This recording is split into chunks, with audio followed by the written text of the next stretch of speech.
जी sir, हो गया। चलो सेक्शन 12। सेक्शन 12 कहता है कंट्रैक्ट विच में स्पेसिफिकली इन्फोर्स्ड। कौन से कंट्रैक्ट हम स्पेसिफिकली इन्फोर्स करवा सकते हैं? कौन से कंट्रैक्ट हम स्पेसिफिकली इन्फोर्स करवा सकते हैं वो ये बताता है। कौन से हैं जी? कहता है cases in specific performance enforceable. कौन से केसेस स्पेसिफिकली इन्फोर्स हो सकते हैं? कहता है except as otherwise provided in this chapter. ठीक है, except as otherwise provided in this chapter. कहता है कि जी इस चैप्टर के अलावा कहीं पे बताया गया है तो उसके अलावा। ठीक है, ये चैप्टर जो है, ये चैप्टर कहाँ से स्टार्ट हो रहा है? ये जो चैप्टर है ये आपका चैप्टर मैं इधर से दिखाऊं आपको।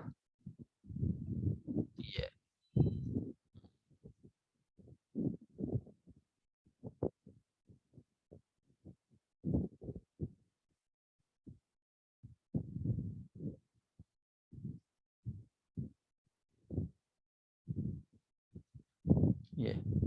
ये जो चैप्टर है ना, चैप्टर, ये चैप्टर 2 है।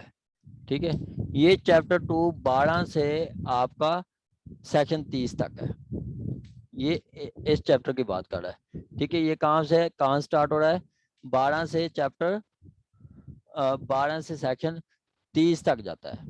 ठीक है, कहाँ से? 12 से सेक्शन 30 तक। ये जो चैप्टर 2 है ये आपका सेक्शन 12 से सेक्शन 16 तक जाता है।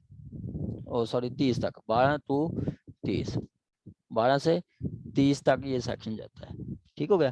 कहता है except as otherwise provided in this chapter, कि इस चैप्टर के अलावा जो कुछ कहीं पे भी बताया गया है तो।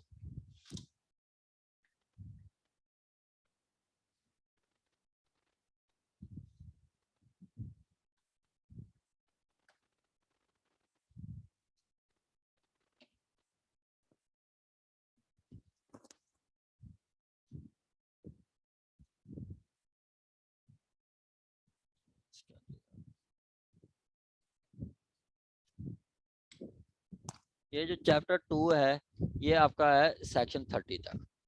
ठीक है, कहता है except as otherwise provided in this chapter. ये लॉ भी पढ़ने का एक तरीका होता है, वरना ऐसे पढ़ते रहे तो आपको लॉ समझ नहीं आता। लॉ को एक सीक्वेंस के साथ और मिला के पढ़ते हैं फिर समझ आती है। कहता है except as otherwise provided in chapter in this chapter. कहता है इस चैप्टर के अलावा कहीं पे भी बताया गया है तो उसके अलावा, मतलब सेक्शन 30 सेक्शन 12 से 30 तक यहाँ पे ये सिचुएशंस होंगी तो कॉन्ट्रैक्ट हम परफॉर्म करवाएंगे। अगर सेक्शन 12 से 30 तक से बाहर चले जाएंगे तो फिर हम उसके जिम्मेदार नहीं है, उसके जिम्मेदार हम नहीं है। ठीक है, मतलब इस चैप्टर में जो चीज होगी वो तो उसकी हम परफॉर्मेंस करवाएंगे, उस चैप्टर से बाहर कोई चीज आ जाएंगी वो उसकी हम परफॉर्मेंस नहीं करवाएंगे। जैसे अब देखें, कहते हैं section is provided in this chapter in this chapter से मुराद आपका 12 से 30 है। ठीक है, 12 से 30। अब सेक्शन 35 कहता है कि जी अगर आपका कॉन्ट्रैक्ट वाइडेबल है। ठीक है, कॉन्ट्रैक्ट सेक्शन 35 क्या कहता है? सेक्शन 35 कहता है कि इफ कॉन्ट्रैक्ट इज वाइडेबल। ठीक है, if contract is voidable. Voidable, voidable क्या होता है? At the option of one party. Voidable में होता है कि जी फ्री कंसेंट नहीं होती, वो या तो वो कोएर्शन से होता है, अनड्यू इन्फ्लुएंस से होता है, मिसरिप्रेजेंटेशन से होता है, मिस्टेक से होता है या फ्रॉड से होता है। ऐसे कॉन्ट्रैक्ट को आप रिसाइन करवा सकते हैं, ऐसे कॉन्ट्रैक्ट परफॉर्म नहीं होंगे, ऐसे कॉन्ट्रैक्ट परफॉर्म नहीं होंगे। ठीक हो गया, ऐसे कॉन्ट्रैक्ट परफॉर्म नहीं होंगे। ठीक है, ये मैंने आपको एग्जांपल दी है। ठीक है, ये मैंने आपको एग्जांपल दी है। कहता है इस चैप्टर के अलावा इस चैप्टर के अलावा कहीं और है तो उसके हम जिम्मेदार नहीं है, वरना इस चैप्टर में हम ये सिचुएशंस आ जाएंगी तो हम कॉन्ट्रैक्ट को लाजमी परफॉर्म करवाएंगे, हम कॉन्ट्रैक्ट को लाजमी परफॉर्म करवाएंगे। क्या कहता है? The specific performance of any contract में in the description of court. अब ये जो स्पेसिफिक रिलीफ एक्ट है ये टोटली डिस्क्रिशनरी रिलीफ है। क्या है जी? डिस्क्रिशनरी रिलीफ है। क्या चीज? डिस्क्रिशनरी रिलीफ है। आपको कोर्ट की स्वाबदीद है, कोर्ट की डिस्क्रिशन है, चाहे तो वो आपको डिक्री करे चाहे तो ना करे। सेक्शन 22 टोटली डिस्क्रिशन पे बेस करता है। टोटली डिस्क्रिशन कहता है कि आपके कोर्ट की मर्जी है, एक कॉन्ट्रैक्ट परफॉर्म होने वाला है ना करे, एक नहीं होने वाला कर दे। टोटल टोटल की डिस्क्रिशन है, लेकिन वो डिस्क्रिशन कोर्ट की ऐसी इस्तेमाल होनी चाहिए कि वो जो उसका फैसला है वो अपील में भी करेक्ट समझा जाए। ठीक है, और वो उस डिस्क्रिशन पे कोर्ट अपना जुडिशियल माइंड अप्लाई करेगी, जुडिशली उस अपनी डिस्क्रिशन इस्तेमाल करेगी। डिस्क्रिशन कहता है कि जी अगर ऐसी कोई डिस्क्रिशन के जो यहाँ पे उसको लगता है कि जी इस कंट्रैक्ट को परफॉर्म करने से, ठीक है, वो आपका डिफेंडेंट को तो कुछ नहीं होगा, प्लेंटिफ को तो कोई नुकसान नहीं होगा, लेकिन डिफेंडेंट के लिए कोई तकलीफ का सबब बन सकता है, तो ऐसे कंट्रैक्ट को डिस्क्रिशन इस्तेमाल करेगी और रिलीव उसको डिक्री नहीं करेगी। एनीहो ये सेक्शन जो 12 है डिस्क्रिशन का, वो हम सेक्शन 12 आगे हम पढ़ेंगे, सेक्शन 22 पढ़ेंगे। ठीक है, ये मैं वैसे लिख रहा हूँ। ठीक है, सेक्शन आपका 22 है डिस्क्रिशन, क्योंकि कोर्ट की मर्जी है, डिस्क्रिशन है, स्वाबदीद है कि वो कॉन्ट्रैक्ट इन कॉन्ट्रैक्ट को परफॉर्म कर सकती है। कौन से? ये कौन से? सबसे पहले कहता है कि when act agreed to be done is wholly or in performance wholly or partially of trust, of trust। Trust के साथ जो आपका कंट्रैक्ट है, ठीक है, उसको लाजमी परफॉर्म किया जाएगा। ठीक है, कंट्रैक्ट के साथ आपका जो ट्रस्ट के साथ जो आपका है कंट्रैक्ट, उसको लाजमी इन्फोर्स कराया जाएगा, उसको लाजमी इन्फोर्स करवाया जाएगा। ठीक हो गया, उसको लाजमी। अब ट्रस्ट, सपोज आप एग्रीमेंट करते हैं शौकत खानम के साथ, तो उसको लाजमी इन्फोर्स कराया जाएगा। आप एदी वेलफेयर ट्रस्ट के साथ करते हैं, लाजमी इन्फोर्स कराया जाएगा। सारा ट्रस्ट के साथ करते हैं, लाजमी इन्फोर्स कराया जाएगा। जैसे शौकत खानम के साथ ट्रस्ट क्या है, शौकत खानम मतलब कैंसर अस्पताल में, कैंसर अस्पताल है, वो कैंसर के पेशेंट्स को इस्तेमाल मतलब ट्रीटमेंट कर रहा है, उसके लिए वो मेडिसिन ले रहा है, कोई टेबलेट्स ले रहा है, कोई आपके इंजेक्शन वगैरह ले रहा है, मेडिसिन टोटल ले रही है, एक कंपनी से ले रही है, उस कंपनी के साथ उनका एग्रीमेंट है, तो उस एग्रीमेंट को लाजमी इन्फोर्स करवाया जाएगा, उस एग्रीमेंट को लाजमी इन्फोर्स करवाया जाएगा। ये क्या कहता है 22(1)। ये हम पढ़ रहे हैं कि ऐसे कंट्रैक्ट जो कि इन्फोर्स हो सकते हैं। ठीक है, ऐसे कंट्रैक्ट जिनको हम इन्फोर्स करवा सकते हैं। ठीक है, specific performance of any contract. क्या पढ़े हम? Specific performance of any contract, कि हम परफॉर्मेंस, स्पेसिफिक परफॉर्मेंस पढ़ रहे हैं जी। इन कंट्रैक्ट को हम इन्फोर्स करवा सकते हैं। कौन से? ऐसे कंट्रैक्ट जो के ट्रस्ट के साथ हो, उनको लाजमी इन्फोर्स कराया जाएगा। दूसरा कहता है when there is exist, when there exist no standard of for ascertaining the actual damage। ठीक है, एक्चुअल डैमेज कहता है कि जी अगर कंट्रैक्ट की परफॉर्मेंस नहीं होती तो हमें अंदाजा नहीं है कि जी कितनी डैमेजेस हो सकते हैं। ऐसा कंट्रैक्ट जिसके नॉन परफॉर्मेंस पे हमें अंदाजा ही ना हो कि कितनी उसका आपको डैमेजेस हो सकते हैं, उस कंट्रैक्ट की भी लाजमी परफॉर्मेंस कराई जाएगी, उस कंट्रैक्ट की भी लाजमी परफॉर्मेंस करवाई जाएगी। ये आपका सेक्शन बी बताता है। ठीक है, ये क्या बताता है? बी बताता है, नॉन परफॉर्मेंस। ठीक है, अब इसकी बेहतरीन एग्जांपल क्या है कि जी जहाँ पे आपके असर्टेन आपका जो डैमेजेस असर्टेन ही ना हो सकते हो। ठीक है, जहाँ पे डैमेजेस असर्टेन ही ना हो सकते हो, तो उसकी हम बेहतरीन एग्जांपल आपको उसमें भी मिलेगी, कंट्रैक्ट एक्ट में भी मिलेगी। तो इसमें क्या है जी, डेड पेंटर के से आप कोई एक पिक्चर बनवाते हैं, painting of, painting of dead painter. Painting of dead painter. ठीक है, अब ठीक है, एक पेंटिंग बनवाई है मैडम सबा ने, ठीक है, किससे? डेड पेंटर से। ठीक है, डेड पेंटर से पेमेंट बनवा पेंसिल एक पिक्चर बनवाई है, पेंटिंग बनवाई है मैडम सबा ने, जो कि वो अब पेंटर की डेथ हो गई है। अब वही जो पेंटिंग है वो उस मैडम सबा ने सेल की है किसको? मैडम नईमा साहबा को। ठीक हो गया, मैडम नईमा साहबा को। अब वो जो पेंटिंग है वो पेंटिंग नायाब है, अब वो दोबारा नहीं बन सकती क्योंकि उसका बनाने वाला मर गया, वो दोबारा उसी पेंटिंग नहीं बन सकती, दोबारा ऐसी पेंटिंग नहीं बन सकती। तो अब वो मुकर जाती हैं। ठीक है, अब मैडम सभा मुकर जाती हैं कि जी मैंने आपको नहीं देना। तो यहाँ पे उस पेंटिंग के साथ नईमा साहबा की मैडम नईमा साहब की फीलिंग्स अटैच है, उनको ये पेंटिंग बहुत पसंद आई है, उसने पेमेंट ली है। ठीक है, अब ऐसी पेंटिंग उनको नहीं मिलती तो उस ये हम अंदाज़ा ही नहीं लगा सकते कि जी मैडम नईमा साहबा जो कि गरीब पार्टी हैं उनको कितनी नुकसान होगा, कितनी लॉस होगा उनको, ये हमें असरटेन का करने का हमारे पास कोई फार्मूला नहीं है। ठीक है, तो ऐसे कंट्रैक्ट को भी लाजमी इन्फोर्स करवाया जाएगा, लाजमी ही ये जो पेंटिंग है मैडम नईमा साहबा को दिलवाई जाएगी, क्योंकि और कोई अल्टरनेट नहीं है और कोई पेंटिंग नहीं है।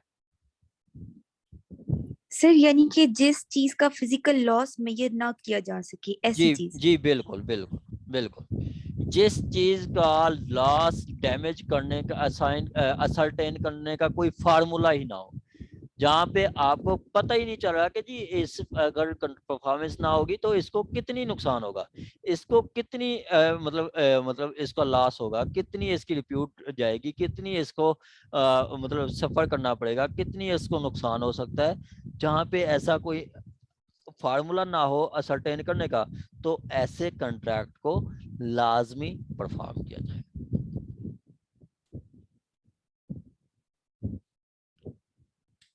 ठीक हो गया, ये है आपका बी। सी, सी कहता है अब ये सिचुएशन हम पढ़ रहे हैं जहां पे कॉन्ट्रैक्ट की परफॉर्मेंस होती है, जहां पे कॉन्ट्रैक्ट की परफॉर्मेंस होती है। अब दूसरा क्या कहता है? दूसरा आपका कहता है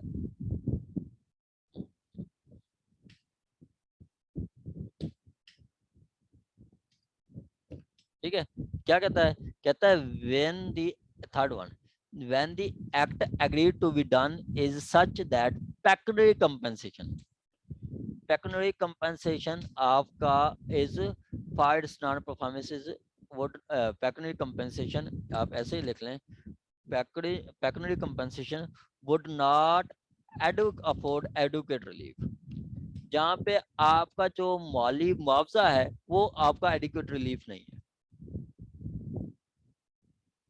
ठीक है, एडिक्वेट रिलीफ नहीं है, माली मुआवजा आपका एडिक्वेट रिलीफ नहीं है। मतलब आप कहते हैं कि जी मुझे बेशक आप 10 लाख भी दे दें, मुझे पैसों से क्या है। सपोज के मैडम सभा ने एक मैडम सभा ने एक कार खरीदी है, मैडम सभा ने मैडम नईमा से कार खरीदी है, और वो कार इनकी वालदा को, इनके भाई को, इनके अब्बू को या इनके किसी और अजीज को वो कार पसंद होती है, उन्होंने 10 लाख की खरीदी है। बाद में वो मुकर जाती हैं, कहती हैं मैडम नईमा सभा कहती हैं 10 लाख के मुझे 15 लाख ले लो। वो मैडम सभा कहते हैं नहीं, आप चाहे मुझे देना 50 लाख भी दें, तो ये कार मेरी माँ को पसंद है, उसको उसके कहने पे मैंने ली है, ये कार तो मुझे माँ वालदा को पसंद है, आप मुझे 10 लाख का मुझे 1 करोड़ भी दे दें, मैं 1 करोड़ से मेरी माँ राजी तो नहीं होगी, मेरी माँ राजी नहीं हो सकती। तो इस सूरत में मेरी जो मनी जो है एडुकेट रिलीफ नहीं है, मुझे जितनी मर्जी पैसे दे दे, मुझे इससे मतलब पैसों से क्या आना है, मुझे मेरा तो वो एडुकेट रिलीफ मेरे लिए, ये पेक्यूनियरी कंपनसेशन मेरे लिए जो रकम कोई एडुकेट रिलीफ नहीं है। जहाँ पे ये प्रूव कर दें कि जी उसके लिए मनी एडुकेट रिलीफ नहीं है, तो आपका वहाँ वो कॉन्ट्रैक्ट भी लाजमी परफॉर्म किया जाएंगे। वो कंट्रैक्ट भी लाजमी परफॉर्म किए जाएंगे।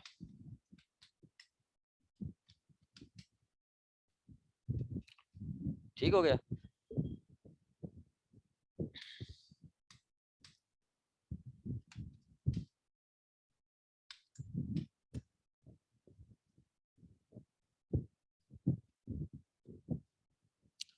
ये आपका इसकी यही हेडिंग है।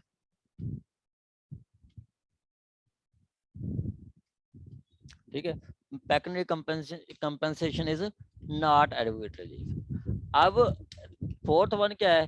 फोर्थ वन कहता है कि जी when the it is probable, ये लग रहा है, ये यकीनन है, that the pecuniary compensation can not be got, कि जी पेक्यूनियरी कंपनसेशन आप हासिल ही नहीं कर सकते।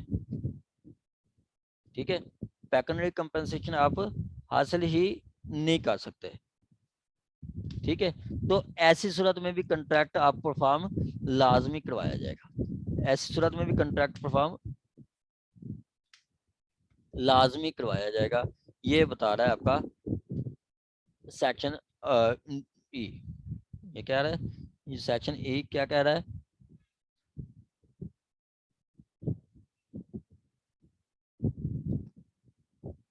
ठीक हो गया। ये आपका पेक्यूनियरी कंपनसेशन जहाँ पे हासिल ना की जा सकती हो, वो कंट्रैक्ट भी लाजमी परफॉर्म किए जाएंगे, ये बता रहा है। ठीक हो गया जी। आगे क्या है? आगे है जी आपका ऐसे कंट्रैक्ट जिनको हम इन्फोर्स नहीं करवा सकते। ये हमने कौन से पढ़े हैं? ये हमने पढ़ा है जी ऐसे कंट्रैक्ट जिसको लाजमी इन्फोर्स करवाया जाएगा। ऐसे कंट्रैक्ट जिनको लाजमी इन्फोर्स करवाया जाएगा वो यही है। ऐसे कंट्रैक्ट जिनको लाजमी इन्फोर्स करवाया जाएगा, कौन से? पहला, ऐसा कंट्रैक्ट जिसके जो आप ट्रस्ट के साथ करते हैं उनको लाजमी इन्फोर्स करवाया जाएगा।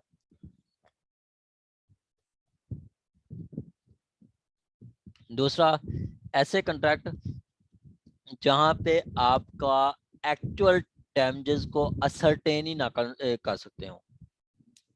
ठीक है, वो आप वो भी इन्फोर्स नहीं करवा सकते। थर्ड वन क्या है? कि जहाँ पे पेक्यूनियरी कंपनसेशन भी ना ले सकते हो। फोर्थ वन, जहाँ पे pecuniary compensation can not be got. अब देखें कि सपोज के मैडम जो है पेक्यूनियरी कंपनसेशन, मैडम सभा ने एक कार खरीदी। ठीक है, क्या है जी?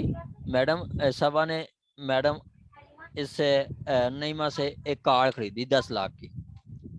ठीक है, मैडम सभा ने मैडम नईमा से 10 लाख की कार खरीदी। अब मैडम नईमा साहबा के पास एक पैसा भी नहीं है, कंगाल है वो, उसके पास 10 लाख नहीं है, उसने सारे खर्च कर दिया है। उसके पास सिवाय उस कार के और कुछ भी नहीं है, कोई रकम नहीं है। ठीक है, तो इस सूरत में अब मनी पेक्यूनियरी कंपनसेशन तो हासिल ही नहीं की जा सकती, क्योंकि उसके पास तो कुछ है ही नहीं। तो ऐसी सूरत में भी कंट्रैक्ट को लाजमी परफॉर्म करवाया जाएगा। ऐसी सूरत में भी कंट्रैक्ट को लाजमी परफॉर्म करवाया जाएगा। ठीक हो गया जी। ये बता रहा है सर आपका कैसे सर कैसे कॉन्ट्रैक्ट को इन्फोर्स करेंगे, समझ नहीं आई है। क्या नाम है आपका? ऐसा मिसबा। अच्छा, मिस्बा। मैडम ये देखें, आपने मैडम शाजिया से 1 एकड़ जमीन खरीदी। ठीक हो गया, आपने 20 लाख का 1 एकड़ खरीदा और 20 लाख मैडम शाजिया को आपने पे कर दिया। ठीक हो गया, समझ आ रही है आपको? सर अब आ रही है। जी 20 लाख आपने उसको मैडम शाजिया को पे कर दिया। अब 20 लाख उसको पे कर दिया तो 20 लाख उसने अपने इस्तेमाल में ले आई, वो उसने इस्तेमाल कर दिया, वो उसने अपने 20 लाख को खर्च कर लिए। ठीक हो गया, तो उसके पास मैडम शाजिया के पास अब और कुछ भी नहीं है सिवाय उस एकड़ के। उस 1 एकड़ जमीन, 8 कनाल जमीन के अलावा उनके पास कोई नहीं है। आप जाती हैं कोर्ट के पास, वो आपको एकड़ देती भी नहीं है, आप जाती हैं कोर्ट के पास, आप स्पेसिफिक परफॉर्मेंस में आप कहते हैं कि ये देखें, ये मेरा एग्रीमेंट टू सेल है, ये देखें मैंने इसके मैडम शाजिया के अकाउंट में 20 लाख जमा करवाया है, ये उसके बैंक के अकाउंट की स्टेटमेंट है, उसने 20 लाख उससे विड्रॉ भी करवा लिया है, ठीक है, और ये साइन अंगूठे उसके जेन्युइन है, टोटल सारा काम जेन्युइन है। तो अब मुझे मेरा क्या कसूर है, मुझे 1 एकड़ जमीन लेके दें। अब कोर्ट उनको बुलाती है, तो वो आती हैं, वो आके कहती हैं जी मेरे पास तो कोई पैसा नहीं है, ठीक है, तो फिर क्या होगा, फिर वो आप पेक्यूनरी कंपनसेशन वो नहीं ले सकते, आप उनसे पैसा नहीं ले सकते सिवाय इसके कि जी आप उसकी वो ज़मीन आपके नाम करवा लें। तो ये क्या कहता है कि जहाँ पे पेक्यूनरी कंपनसेशन ली ही ना जा सकती हो, वहाँ पे भी वो कॉन्ट्रैक्ट लाजमी परफॉर्म करवाया जाएगा, वहाँ पे वो कॉन्ट्रैक्ट लाजमी परफॉर्म करवाया जाएगा।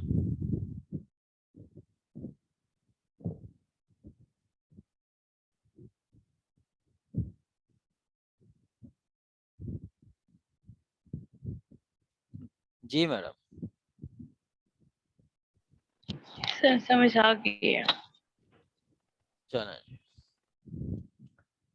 आगे कहता है जी आपका एक्सप्लेनेशन, कहता है unless and until country proved, कहता है जब तक कोई चीज प्रूव नहीं होती, ठीक है, जब तक कोर्ट प्रूव नहीं होती, तो कोर्ट क्या करेगी, कोर्ट शैल प्रज्यूम, कोर्ट शैल प्रज्यूम कहाँ पे डिफाइन किया गया है, शैल प्रज्यूम और मे प्रज्यूम डिफाइन किया गया है आर्टिकल 2 उसका सब आर्टिकल 7 एंड 8 में, 7 एंड 8 कॉन्स्टिट्यूशन कानून शहादत आर्डर, ठीक है, वहां पे शेल प्रज्यूम भी किया गया है और मे प्रज्यूम को भी डिफाइन किया गया है। शेल प्रज्यूम क्या कि वहां पे जहाँ पे कोर्ट लाजमी प्रज्यूम करेगी, कोर्ट को लगता है कि जी एक एविडेंस आती है कि ये इंसिडेंट हुआ है, फैक्ट इशू हुआ है, और एविडेंस भी यही बता रही है, और एक जो प्रोडेंट मैन है, आम प्रोडेंट मैन, वो भी ये बता रहा है कि जी वाकई ये पर्सन ऐसा है, उसने ये एक्ट किया है, तो कोर्ट शेल प्रज्यूम करेगी कि जी ये फैक्ट एग्जिस्ट करता है, मतलब इसने मर्डर किया है, ठीक हो गया।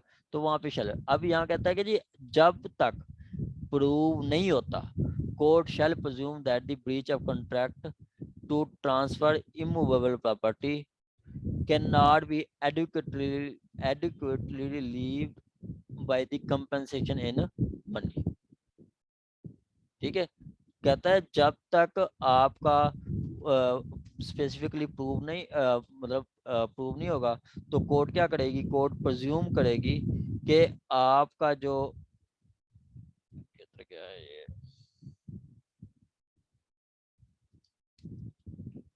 सेक्शन पढ़ा, ठीक है, court shall presume that the breach of contract to transfer immovable property cannot be adequately relieved by the compensation in money, and that the breach of contract to transfer immovability can be relied, ये can be relied, कहता है कि जब तक prove नहीं किया जाता, ठीक है, जब तक ये चीज प्रूव नहीं की जाती, कोर्ट यही समझेगी कि जी आपकी जो मनी कंपनसेशन है वो एडुकेट रिलीफ नहीं है, मतलब आप पेमेंट दे के जांच करवा लें तो ये समझा जाएगा कि जी मनी एडुकेट रिलीफ नहीं है, ठीक है, और that the contract of contract that the breach of contract to transfer property can be relied, ठीक है, और ये कहता है कि जी ब्रीच ऑफ कंट्रैक्ट इसमें से हो सकता है या हो गया है।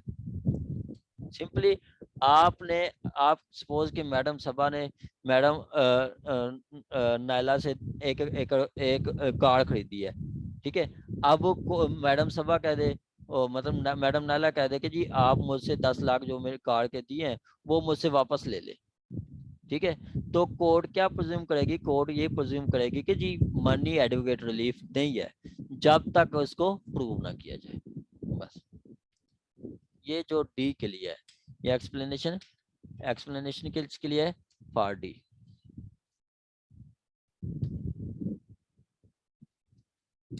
ठीक है, ये डी के लिए। आगे ये तो हमने पढ़ा है कि इन सिचुएशन में कंट्रैक्ट को इन्फोर्स करवाया जाएगा, किन सिचुएशन में कंट्रैक्ट को इन्फोर्स नहीं करवाया जाएगा, वो ये है, वो इसके साथ हमने पढ़ना है सेक्शन 21। इन सिचुएशंस में आपका कंट्रैक्ट जो है वो इन्फोर्स नहीं कराया जाएगा। इन सिचुएशंस में आपका कंट्रैक्ट इन्फोर्स नहीं कराया जाएगा। वो कौन सी सिचुएशंस हैं, वो ये है।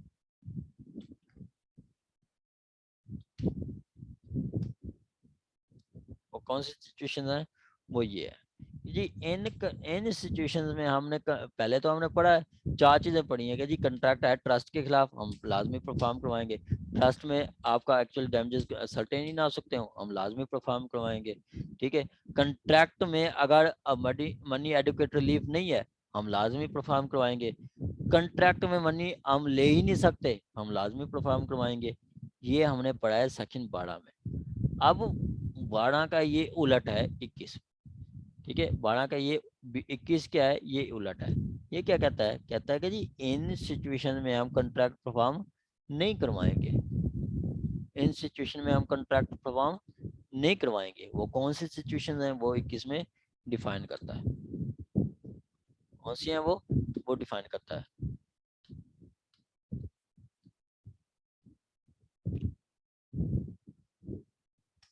ठीक है, अब क्या है बी, कहता है जी कंट्रैक्ट नॉट स्पेसिफिकली इन्फोर्सेबल।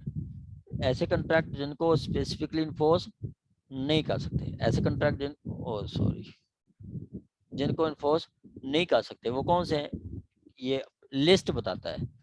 ठीक है, a contract which can not be specifically enforced, कौन से हैं, सबसे पहले फर्स्ट के contract for the performance of which compensation in money is adequate relief।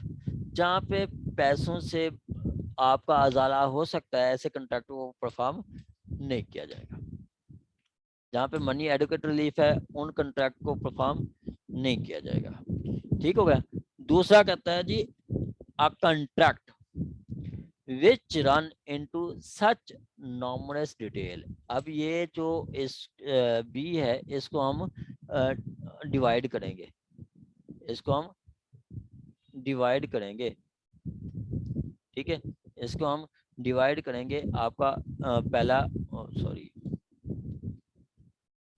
पहली इसमें एक बात कर रहा है, किसकी, आपकी बात कर रहा है एक नॉमरस डिटेल की, कि ऐसा कंट्रैक्ट जहां पे नॉमरस डिटेल हो, उनको हम इन्फोर्स नहीं करवाएंगे। नॉमरस डिटेल के जी आप मैडम सभा कह दें जी मैंने मैडम नईमा से 1 एकड़ घर खरीदा था 2012 में, और साथ उसके एक कार खरीदी थी, और उसके साथ हमने 2013 में एक कॉन्ट्रैक्ट किया, उसमें मैंने एक कनाल ज़मीन खरीदी। 2014 में हमने कॉन्ट्रैक्ट किया, उसमें मैंने इनसे 2 कारें खरीदी। मैंने 2016 में कॉन्ट्रैक्ट किया, उसमें मैंने इनसे ये खरीदा। फिर इसी कॉन्ट्रैक्ट में उसने मुझे एक गाड़ी वापस कर दी। ठीक है, फिर बाद में 2017 में उसने मुझसे ये चीज़ खरीदी, मुझसे ये चीज़ खरीदी। इतनी डिटेल आ जाती है जो आपकी बहुत ज़्यादा डिटेल है, पता ही नहीं चलता कि आप कहना क्या चाहते हैं। नॉमरस डिटेल है, आपका कॉन्ट्रैक्ट मुबहम है, कोई पता नहीं चल रहा कि आप क्या चीज़ मांगना चाहती हैं। तो ऐसे कॉन्ट्रैक्ट को परफॉर्म नहीं किया जाएगा। सर आपका मतलब जहाँ पे एम्बिग्विटी हो, हाँ, एम्बिग्यूटी कह लो, कि जहाँ पे बहुत ज्यादा डिटेल हो, पता नहीं चल रहा, तो ऐसे कॉन्ट्रैक्ट को परफॉर्म नहीं किया जाएगा। सर ये इसका क्या मतलब है, विच रन्स इनटू सच मिनट? मैडम मिनट जो होते हैं ना, मिनट, आप कंपनी लॉ आपने पढ़ा होगा। ठीक जी है, सर। कंपनी लॉ पढ़ा होगा, या जो आपकी मीटिंग होती है ना, मीटिंग में आपके मिनट्स लिखे जाते हैं, मतलब एजेंडा होता है मीटिंग का, एजेंडा के जो खास पॉइंट जिस पे मीटिंग बुलाई गई है, उस मीटिंग में जो आपने मेन बातें की हैं, उनको मिनट्स कहते हैं। ठीक है, एजेंडा क्या है कि जी आपका आपने मीटिंग बुलाई है, स्टैट्यूटरी मीटिंग बुलाई है, तो वो 6 महीने बाद होती है, तो वो आपका उसमें बताया जाता है कि जी ये हमारा बिजनेस है, इस बिजनेस का पर्पज ये है। एनुअल जनरल मीटिंग होती है, तो उसमें आपका एजेंडा होता है कि पूरे साल की रिपोर्ट देते हैं। तीसरी मीटिंग होती है एक्स्ट्रा ऑर्डिनरी जनरल मीटिंग, कि जी कोई आपको अर्जेंट मैटर आ गया, आपके फाइनेंशियल क्राइसिस आ गए हैं, आपने मीटिंग बुला ली, तो एजेंडा क्या है, फाइनेंशियल क्राइसिस, उसको कवर कैसे करना है, ये एजेंडा है मीटिंग का। और उस मीटिंग में जो आपने मेन सजेशंस को फॉलो करना है, या जो मेन पॉइंट्स पे आपने इत्तेफाक किया है, वो क्या है, वो मिनट्स है।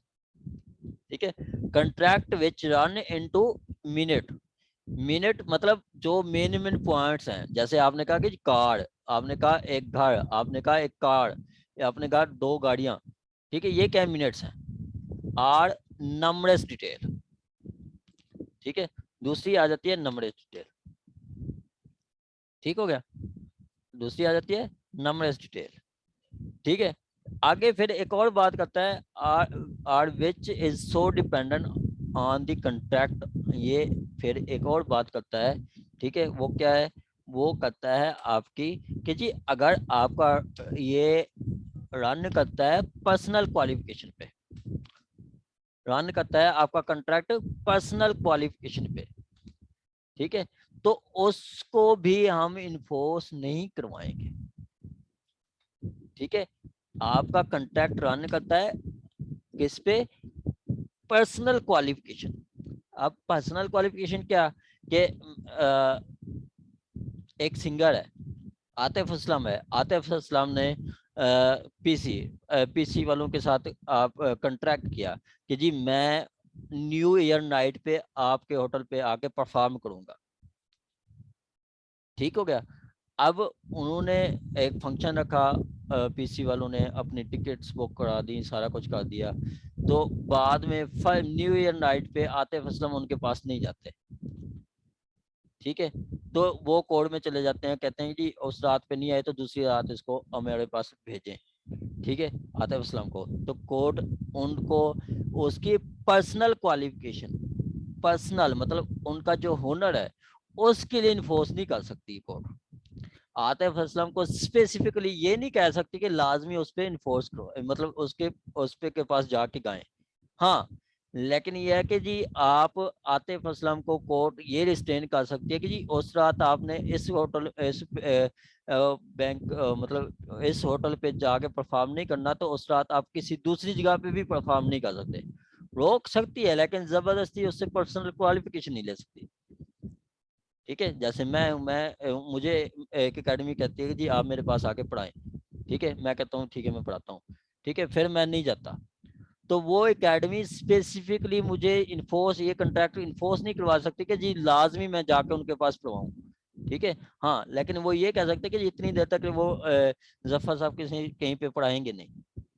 इस पे लैंडमार्क जजमेंट भी है, इंडिया का एक केस था, वो एक जो दीपिका पाडुकोण जो है, ये एक्ट्रेस है, उसने एक एग्रीमेंट साइन किया एक एक्टर के साथ कि जी मैं आपकी फिल्म में काम करूंगी, आपकी फिल्म जो है ये 2015 से 2017 तक जो कंप्लीट हो जाएगी, मैं आपके काम करूंगी। अब उस 2015 से 17 तक उसकी जो शेड्यूल है, वो दीपिका पाडुकोण का वो बिजी हो गया, तो वो फिल्म में काम नहीं कर सकी। तो वो डायरेक्टर चला गया कोर्ट के पास कि जी इस मैडम दीपिका को कहें कि जी मेरी आके फिल्म जो मेरे साइन किया था वो आके मेरी परफॉर्मेंस करवाएं, अपने कंट्रैक्ट को परफॉर्म करें और मेरी फिल्म में काम करें। तो ला क्या कहता है, कोर्ट कहती है कि नहीं, हम उसकी पर्सनल क्वालिफिकेशंस पे उसको बाउंड नहीं कर सकते। ठीक है, हाँ, उतनी देर उसको रोक दिया गया था जी आप दूसरी फिल्म में भी किसी की फिल्म में काम नहीं कर सकते। ठीक हो गया, ये है पर्सनल क्वालिफिकेशन पे जो आ जाता है, वो भी कंट्रैक्ट आप परफॉर्म नहीं करवा सकते, किसी को कंपेल नहीं कर सकते। ठीक हो गया, थर्ड वन क्या है, थर्ड वन है आपकी वोल्यूशन। वोल्यूशन होती है आपकी रजामंदी, दोनों पार्टीज अगर रजामंद हो जाए फिर भी कंट्रैक्ट नहीं परफॉर्म होगा। ठीक है, फिर भी कंट्रैक्ट परफॉर्म नहीं होगा। ठीक है, विश, अब दोनों पार्टीज की विश है, दोनों पार्टी की चॉइस है कि जी हम ये इस कॉन्ट्रैक्ट को परफॉर्म नहीं कराएंगे, तो